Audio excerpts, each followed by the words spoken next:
From ABC News in New York, this is America This Morning. Good Thursday morning, everyone. We want to begin this morning with growing concern about a railroad strike that could have major implications for the U.S. economy. It could affect everything from our food and water supply to the commuter trains that people take to work. Talks lasted into the night with no deal reported ahead of tomorrow's deadline. A new poll finds President Biden's approval rating is up. It's now at 45%, but a rail strike could derail that by making inflation and supply chain problems even worse. ABC's Justin Finch has the latest now from Washington. Justin, good morning.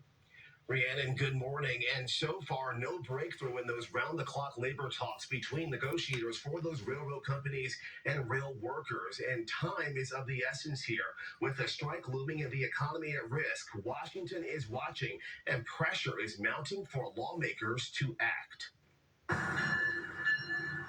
With each passing hour, the country moves closer to tonight's midnight deadline that could see some 60,000 rail workers go on strike if their union and rail companies can't come to a labor agreement, the cost of which would wreck the nation's economy. Estimates from the rail companies is $2 billion per day. So that adds up really quick. Amtrak already canceling long-distance trips across 14 of its routes.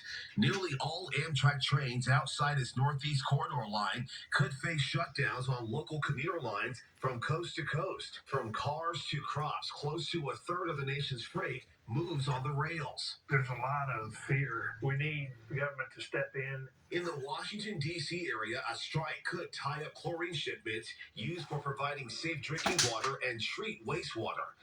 A work stoppage could also stifle the U.S.'s strained supply chain.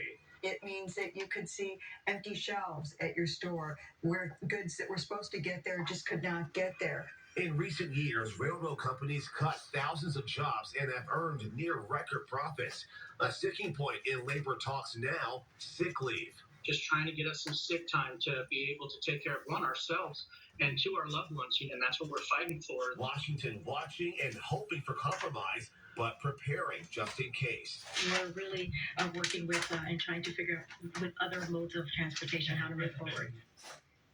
And should a strike happen, Congress could step in to extend the cool-off period and mandate more negotiations or force terms recommended by the presidential board on the unions and the carriers.